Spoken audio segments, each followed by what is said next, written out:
My dad lifted his glass at my sister's wedding and said loud enough for every chandelier to hear, "Some kids make you proud, others just take up space." The room laughed, small, polite, terrified laughs. My mother kept her smile perfectly still. My brother-in-law clinked his glass like nothing happened, and I sat there, every nerve on fire, realizing I'd just been erased in front of everyone I grew up with. So I smiled back steady and said, "Good thing I just got my own place 2,000 miles away. Don't worry, you'll never have to see me take up space again." The laughter died before the echo did. I stood, left my champagne untouched, and walked out of their perfect picture. That was the night they toasted their control, and I started planning my escape. Before I tell you how I left them speechless for good, tell me where are you listening from, so I know I'm not alone. And when you've heard the rest, tell me what would you have done if your own family tried to shrink you down to nothing. The night after the wedding, I couldn't sleep. The hotel air smelled like champagne and lilies, the same mix that had clung to my dress when I walked out of that room. I kept replaying it, the sound of my dad's voice over the microphone, the polite laughter that followed, the way my mother's smile never cracked. I'd always known there were rules in our family. I just hadn't realized humiliation was one of them. Back home in Indiana, the silence hit harder than the toast. My parents' house looked exactly the same, the gray shutters, the manicured lawn, the light in the kitchen that never turned off. But something had shifted. Even the air felt contractual, like I owed rent for breathing there. Dad was in his usual spot at the dining table laptop, open spreadsheets, glowing against his glasses. He didn't look up when I came in, just said, "You made quite an exit." His tone wasn't angry, it was clinical, like he was assessing damage to an investment. Mom poured herself coffee and added, "Your father's just worried. You embarrassed yourself, that's all. Embarrassed myself. That's how they rewrite it." Kelsey texted later a row of hearts and champagne emojis from her honeymoon like none of it had happened. She'd always been good at selective memory. When she flunked freshman year, they called it burnout. When I asked for help with tuition, it was irresponsibility. Same story, different narrator. For years, I'd told myself they just didn't understand me. That one day I'd do something big enough, responsible enough, successful enough to make them see me as more than an obligation. But that night, sitting in my old bedroom, surrounded by participation trophies and unpaid emotional debts, I realized they understood perfectly. They just liked the hierarchy the way it was. Dad once said to me, "If you want love, earn it." At 16, I thought it was wisdom. At 27, I finally saw the cruelty tucked inside. The love I kept trying to buy with hard work and obedience was already mortgaged to someone else, Kelsey, the daughter who never had to ask twice. The next morning, I made myself coffee in the same chipped mug I'd used since high school. I watched Dad head to the garage in his pressed shirt, Mom watering the plants I'd once killed by forgetting them for a week. It all looked so normal, and that terrified me more than the wedding ever did, because if I stayed, I knew what would happen. They'd smooth it over, rewrite the night into a misunderstanding, and I'd be folded right back into the role they built for me, useful, quiet, apologetic. But this time, I didn't apologize. I sat down at the kitchen table, opened my laptop, and started a new spreadsheet. It wasn't for them. It was titled Oxygen. 2 weeks passed before anyone mentioned the toast. That's how my family handled conflict, by starving it of oxygen until it learned to behave. In the group chat, Mom sent photos of Kelsey and her husband on the Amalfi Coast. Captions like, "Our bright girl living her dream." Everyone reacted with hearts and sparkles. No one tagged me. No one said a word about that night. It was like I'd been edited out of the family footage trimmed for pacing. So I played along. I hearted a few photos, dropped a polite, "Looks amazing," the same way you clap for a magician when you already know the trick. Then I went back to my new ritual. Mornings were for work, afternoons for searching jobs in other cities, evenings for building what I called the escape fund. Every time Mom texted a guilt-laced question, "Have you talked to your sister?" I sold something. A stack of books, a dress I'd worn twice an old camera. Each sale went straight into a private account named Oxygen. Every click felt like a breath. One night, Dad called. His tone was falsely gentle. "Your mother says you've been distant." I almost laughed. "I've been consistent, you just noticed." He paused, then said, "Don't be dramatic. Family's family. That line used to work on me. Not anymore. After we hung up, I opened the file on my desktop labeled Plans. Inside were job postings in Portland, Denver, Flagstaff, far enough to break the echo, close enough that I could still send postcards if I ever wanted to. Lucas called that same night. He'd been on the road for work for months, but he always checked in. "How are you holding up?" I hesitated. "I'm fine." He didn't buy it. Gianna fine is what people say when they've stopped hoping it gets better. I didn't answer. Because he was right. I had stopped hoping, just not for the reason he thought. Later, I got a text from Naomi, his ex, the kind of text that looks friendly but smells like intrusion. He says, "You've been thinking about moving. Portland suits you." I stared at it, fingers hovering over the screen, and then deleted it. I wasn't giving her or anyone space to narrate my life again. A few days later, Mom called, pretending to check on my health. "You sounded tired last time. You should rest." Then, like slipping a knife between ribs, she added, "Don't run away from family because of one bad night. Run away." That's what she'd call it. Not leaving, not saving myself, just running. That's when it clicked. I wasn't angry anymore. I was done negotiating. I opened Plans again and renamed it Exit. Then I booked an interview flight for Portland. The confirmation email hit my inbox like a heartbeat. The next morning, I walked past my parents' house windows, glowing lawn, perfect curtains drawn tight, and realized something they'd built a home that looked alive from the outside but couldn't breathe. And I was finally learning how to. It happened faster than I expected, the collapse, the exposure, the quiet rage that followed. A week before my interview, I got a call from Kelsey. Her voice was thin, shaky. Not the golden girl confidence everyone worshipped. "He's been gone for days," she said. "He says he needs space." I heard a small, bitter laugh through the phone. Funny how men always use your own words against you. I didn't want to get involved, but I knew that tone defeat mixed with disbelief. It was the sound I'd swallowed for years. So I drove over. Her apartment looked staged for heartbreak. Half-empty closets, wine glasses drying in the sink, a wedding photo still face down on the counter. She handed me a box and said I can't move back there alone. They're meant Indian. Our parents' kingdom. We packed in silence until she whispered, "You were right to leave." I wanted to tell her it wasn't about being right, it was about surviving. But I just nodded. By nightfall, her boxes were stacked by the door. She hugged me before I left something she hadn't done since we were kids. "Don't let them pull you back in," she said. It almost sounded like a blessing. When I got home, the house was darker than usual. Mom was sitting in the living room, phone in hand, the screen lighting half her face. "You helped your sister move?" she asked without looking up. I froze. "How did you?" Kelsey called. "Said you were wonderful. Said you told her to come home." I didn't. Her lips curved slightly, not quite a smile. "Well, she's on her way anyway, and we're having dinner Sunday. You'll be there." It wasn't a question. That night, I caught the reflection of my own face in the window, calm but hollow.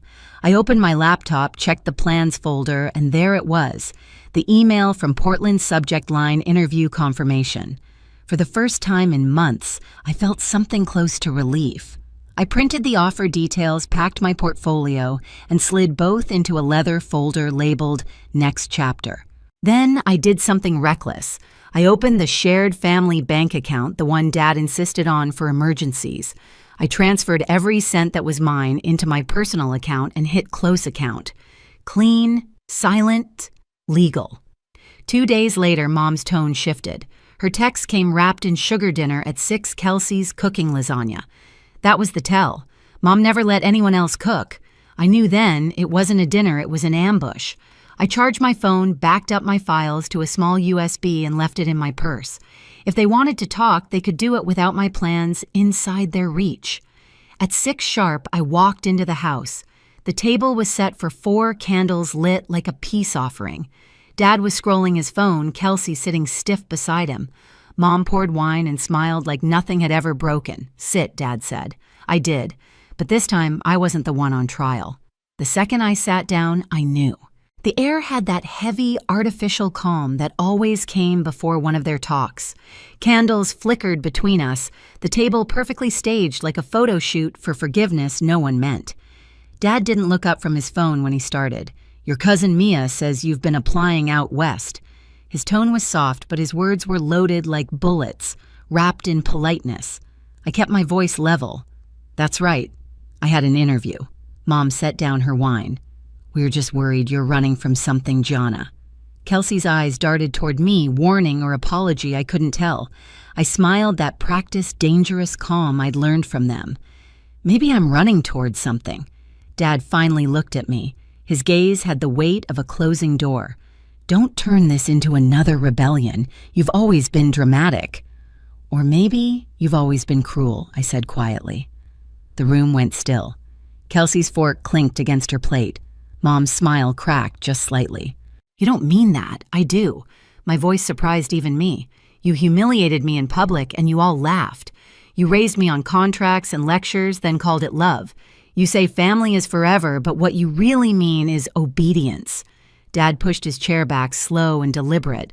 Watch your tone. I laughed. It wasn't loud, just sharp enough to slice through the tension. That's all you care about, isn't it, tone? Presentation. Control. You don't care if you hurt people as long as it looks civilized. He stood. We gave you everything. No, I said. You sold me everything. At interest. For the first time, his face shifted just a flicker like a crack in old porcelain. Kelsey's voice broke the silence. Dad, please. Stay out of this, he snapped. That was it. The old reflex, the hierarchy reasserting itself. But it didn't land this time. Kelsey went quiet, not from fear, but from understanding. I stood. This isn't a dinner, it's a performance. And I'm not playing anymore. Mom's voice trembled something rare. You're making a mistake. Maybe I said, but at least it'll be mine. I turned to Kelsey. Are you staying? Her eyes glistened, but she didn't speak. I nodded once and walked toward the door. Gianna. Dad's voice carried that command he'd perfected over the years, the kind that froze you mid-step. Don't walk away from this family. I looked back at him. You walked away first. You just did it slower. I left without slamming the door. Quiet exits hurt louder. Outside, the night was heavy with summer humidity. I got in my car, gripping the wheel until my knuckles went white. My phone buzzed once Mom's text, "Come home. We can talk like adults." I deleted it. Back at my apartment, the air felt still but breathable. I set my bag down, opened my laptop, and saw the unread email glowing at the top of my inbox offer. Creative Strategist, Portland. For a moment, I just stared at it. The exact kind of moment my family would call too good to be true. But I clicked it open anyway. Full-time, remote, benefits, salary higher than I'd hoped. The line at the bottom said, "We'd love to have you start next month." It was everything they said I didn't deserve. I printed the offer and slid it into my next chapter folder next to the closed account confirmation. Each document was proof that I could build something without their permission. Then I heard the faint vibration of my phone again, unknown number. I hesitated before answering. Gianna Kelsey's voice, whispering, "They're furious. Mom found your spreadsheet. She told Dad you were planning to humiliate them by leaving." I closed my eyes. How did she find it? She went through your laptop when you were at dinner. Said she was checking the battery. Of course she did. It wasn't enough to control the story, they had to own the script. "Don't come back," Kelsey said. "They're waiting for you." Doors closed. "Please don't." My throat tightened. "Thank you." We stayed on the line for a moment, both breathing like we were afraid of being heard. Then she whispered, "I'm proud of you," and hung up. I sat there motionless. The betrayal burned, but underneath it was something steadier clarity. I pulled my suitcase from the closet, set it open on the floor, and started packing. Not the panic kind of packing, measured, deliberate. The good jeans, 2 shirts that felt like me, the leather folder, the USB.